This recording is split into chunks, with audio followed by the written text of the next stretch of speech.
Here's my top tips on packing a suitcase. Number 1. These are called packing pods, which I cannot recommend enough as they have helped us stay organised. I'll also put a link to the ones we use in the comments, but there are cheaper options. Number 2. Put these Lenore sheets in your packing pods as they'll make sure your clothes come out smelling fresh and ready to go. These will also be linked in the comments. Number 3. Plan your outfits at home because it'll help you avoid the stress of picking an outfit right before going out.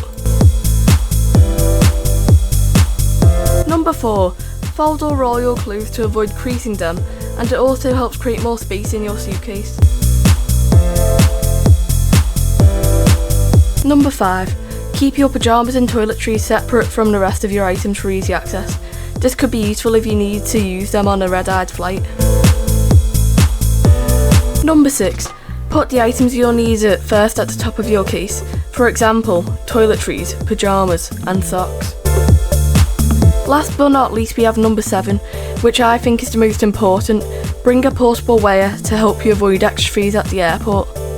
We'll link the one we use in the comments.